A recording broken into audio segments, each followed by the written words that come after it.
Hello viewers, welcome to the YouTube channel Lex Consilium Foundation and the playlist in Similia. एक बार फिर हमारे साथ brigadier बसंत पोनवा हैं और इनका नाम फौज में दिलेरी के लिए फर्स्ट मराठा लाइट इन्फेंट्री में 1971 की लड़ाई में बांग्लादेश में इनका रोल और जो इन्होंने डॉक्ट्रिन बनाए हैं मुल्क में ट्रेनिंग के लिए अगेंस्ट इंसर्जेंसी जो नॉर्थ ईस्ट में भी और इधर मध्य भारत तो उसमें ये काफी मशहूर हैं। इन्होंने इज्जत कमाई है और आज इनसे दोबारा हम बात कर रहे हैं। वेलकम आपका। सबसे पहले आपसे मेरा सवाल यह है बसंत कि आपका क्या इम्प्रेशन है कि छत्तीसगढ़ में और देखा जाए तो पूरे मध्य भारत में जो इंसर्जेंसी है क्या वो काबू में आ गई है? सबसे पहले मैं आपको बताऊं, अगर मैं स्टेटमेंट देना चाहता हूं तो काबू में आ गई है। जो ये वाइल्ड लाइफ और वाइल्ड सपने देख रहे थे कि लाल किले पर लाल झंडा फैलाएंगे और ये करेंगे वो करेंगे, तीर कमान लेकर हिंदुस्तान के तख्ते ताउस पे कब्जा करने जा रहे थे, ये गलत फहमी थी उनको। 20 साल के अंदर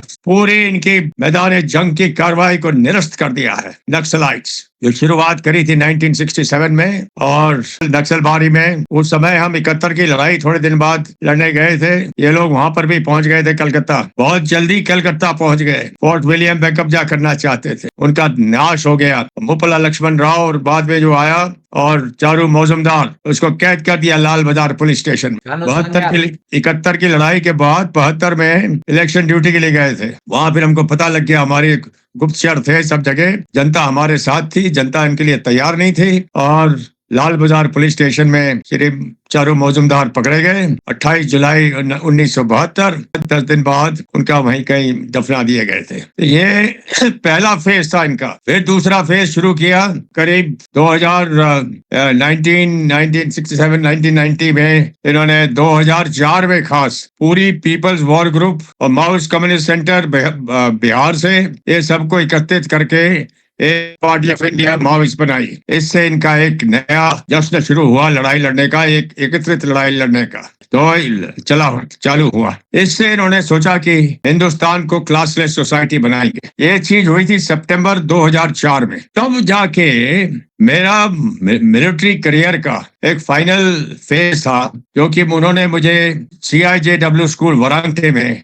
कमांडेंट के तौर पे भेज दिया। वह बहुत ही महत्वपूर्ण कार्रवाई होने वाली थी। वो थी फर्स्ट इंडो US एक्सरसाइज, अमेरिकी एक्सरसाइज, जो कि करीब 100 ट्रूप्स कर्नल वाइस का ये फेयरबैंक्स, अलास्का फेयरबैंक्स से आई। ये एक्सरसाइज शुरू हुई, तमाम मीटिंग वगैरह हुई थी और एक्सरसाइज में मैं बोला सरकार को और आर्मी को कि हमें 8 खच्चर चाहिए और कैजुअलिटी इवैक्यूएशन के लिए, अगर खुदा ना खास्ता अगर कुछ हो जाता है जंगल में तो लाने के लिए, और उनको सुपरवाइज करने के लिए 3 घोड़े चाहिए। और मैं खुद एक घुड़सवार हूँ, तो मैं घोड़े पे सुबह जाता था प्रशिक्षण की पहली फॉलिन के लिए। तो बहुत अजब लगता था जब हमारे अमेरिकी सेना दोस्त वगैरह आए थे कि ये क्या चल रहा है। और सुबह सुबह मैं उनको भाषण देता था और जो टोपी पहनता था वो अमेरिका से लाया था, JJ हैट सेंटर न्यूयॉर्क से।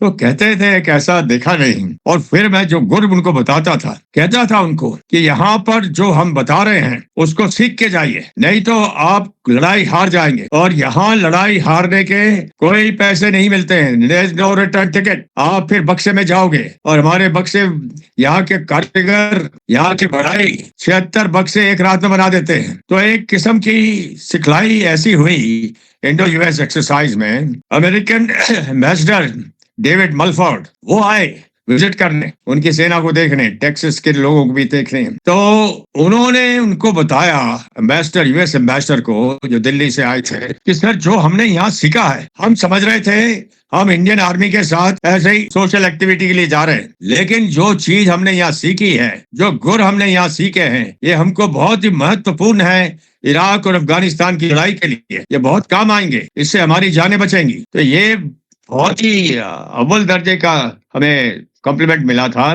फिर तब डेविड मलफोर्ड साहब ने मेरे से बहुत बात करी और उसने ये भी पूछा था कि ओसामा बिन लादेन कहाँ पे है। मैंने कहा कहीं ना कहीं मस्त जगह में छुपा है साहब, ये और क्या बता सकते हैं।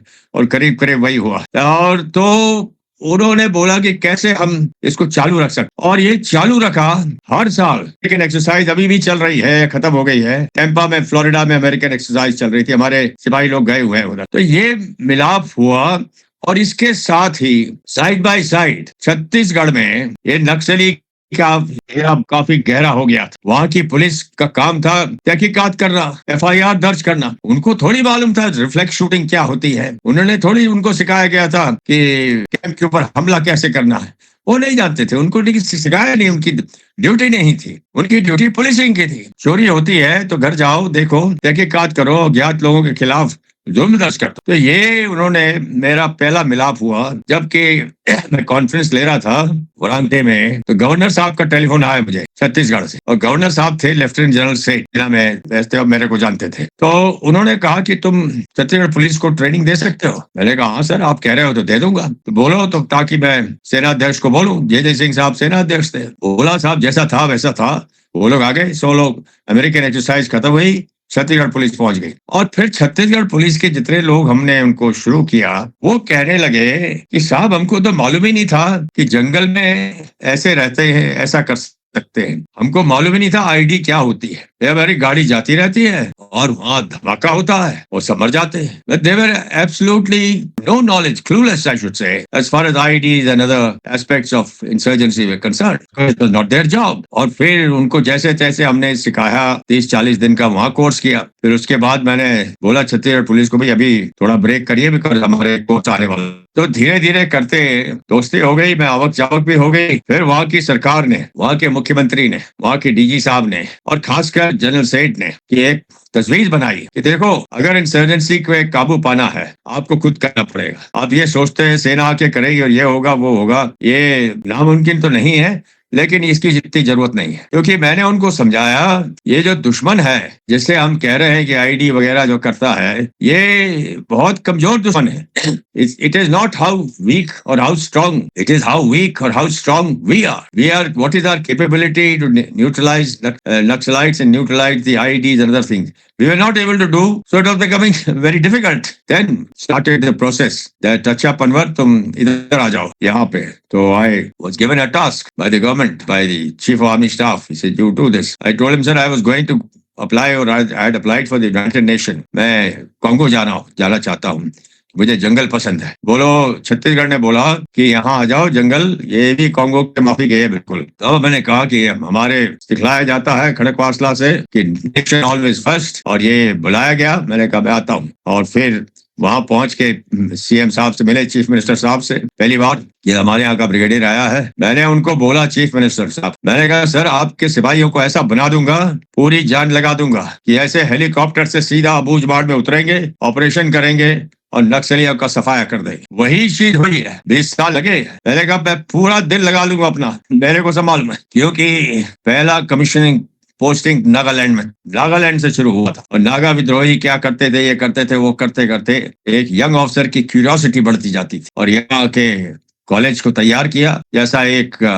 मूर्तिकार बनाता है थोड़ी और चेनी से बनाया। और मेन थिंग, छत्तीसगढ़ पुलिस या किसी भी पुलिस की जरूरत है, अगर इंसर्जेंसी को खत्म करना है, आपको fight the guerrilla like a guerrilla करना पड़ेगा। वो उनके आगे कभी भी हथियार डालने की जरूरत नहीं पड़ना पड़ेगा। आपकी जाने नहीं जाए, आपको वो सिखलाई दे दी जाएगी। और वही वो आपने अपनी जिंदगी के 20 साल जो यहाँ पर दिए छत्तीसगढ़ को, अपना उससे पहले का जितना आपका तजुर्बा था, अनुभव था, वो आपने दिया। आपने डॉक्ट्रिन तैयार किए, खुद आपने पर्सनल एग्जाम्पल उनके सामने रखा सुबह से लेकर शाम तक, और जरूरी यह है कि उनका मनोबल बढ़ाया। और उसके साथ आपकी किस्मत ये बहुत अच्छी थी कि पूरा आपको सपोर्ट मिला हाईएस्ट पॉलिटिकल लीडरशिप से, ब्यूरोक्रेट से, डीजी पुलिस से और इधर आर्मी से। तो अब आपने जैसे कहा कि उनका जो मंसूबा था कि लाल किले पर आकर कब्जा करेंगे और तख्ते तौस पर बैठेंगे, वो तो खत्म हो गया। और पहले भी वीडियोस में जो इसके बारे में आप खुलासा बता चुके हैं। अब इससे आगे बढ़ते हुए अब मैं आपसे भविष्य के बारे में पूछ रहा हूँ कि जो आपने आईईडी के बारे में और सब सिखलाई की थी, जिसमें आप ट्रैकर डॉग्स का इस्तेमाल किया, आपने पहले बताया था, हेलीकॉप्टर्स का आपने इस्तेमाल किया। अब क्या आप समझते हैं कि इस तरह की अगर कोई प्रॉब्लम सामने आती है तो उसमें ड्रोन का भी इफेक्टिव इस्तेमाल जरूरत पड़ेगा और वो कामयाब होगा? बहुत जरूरी बात है, क्योंकि ड्रोन से हमारे यहाँ आया था ड्रोन, और उस ड्रोन ने, कौन सी कंपनी थी, अमेरिकन कंपनी थी, करीब 3 फीट नीचे अनयूजुअल ऑब्जेक्ट्स निकाल लिए थे। मेरे यहाँ डेमोन्स्ट्रेशन हुआ उसका। ड्रोन ऐसे गया ऊपर से और 3 फीट नीचे हमने गाड़ दिया था आईडी को, और उसने डिटेक्ट कर लिया। बोला यहाँ पर है, हाँ, 2.5 से 3 फीट। और अभी नाम उसका याद नहीं आ रहा मेरे को, ये अमेरिकन कंपनी थी। तो खोदा, पुलिस वाले, दूसरे गृह मंत्री, गृह मंत्रालय के लोग वहां पे मौजूद थे, जंगल के अंदर गए और खोद रहे थे। तो खोदा, पहले उनको भरोसा नहीं हो रहा था कि ये कर दिया, फिर पूरा खोदा और वो आईडी निकली, ये ड्रोन ने किया था। और ये चीज अब पूरा वॉरफेयर बदली हो गई इस हिसाब से। ड्रोन ने 3 डायमेंशनल 4 डायमेंशनल क्या भी आप उसको बोलिए, जो इन्फेंट्री की बात होती थी आयो गुरखाली, वो तो बहुत बात की बात है, बहुत बात की बात। खड़का बहादुर ब्रिज जो मैं गया था कई बार, वहां पर मैं रह चुका हूँ, जहाँ पे आखिरी कुर्की चार्ज हुआ था 11 GR का। तो ड्रोन बहुत ही फायदेमंद रहेंगे इस लड़ाई में भी। ढूंढने के लिए कहीं कहीं पत्ते जंगल, लेकिन पूरे हिंदुस्तान में इतना घना जंगल है, और जब खूब घना जंगल होता है वहां आतंकवादी भी नहीं रह पाएंगे, वो नहीं रहेंगे। ये बहुत फायदेमंद रहेगा। तो जैसे आपने ड्रोन के बारे में बात की, उसी चीज को आगे व्यापक रूप में लेते हुए क्या आप समझते हैं कि जो भी हिंदुस्तान के बाहर तकनीकी एडवांसमेंट हो रहे हैं, टेक्निकल, जैसे आपने अमेरिकन कंपनी का हवाला दिया, तो इन टेक्निकल एडवांसमेंट्स का इस्तेमाल करना भी जरूरी पड़ेगा, क्योंकि हम पीछे नहीं रह सकते। बिल्कुल, क्यों नहीं। वातावरण से अपडेट हमेशा रहना चाहिए, बल्कि अपडेट से आगे रहना चाहिए, और आगे। और हिंदुस्तान इसमें समस्या में और ऐसी चीजों में बहुत तेज है। हमारे यंग माइंड्स अभी काफी काम कर रहे हैं और काफी उपकार कर रहे हैं इन चीजों में, इलेक्ट्रिकल चीजों में, इंजीनियरिंग की चीजों में। और लड़ाई के लिए सबको मौका मिलना चाहिए कंधा अपना लगाने के लिए। बहुत अच्छा, बहुत बहुत शुक्रिया, आपने बहुत ये फायदेमंद और जानकारी दी। इसी तरह हमारे साथ बने रहिए, हमारी बातचीत ब्रिगेडियर बसंत पोनवा के साथ होती रहेगी।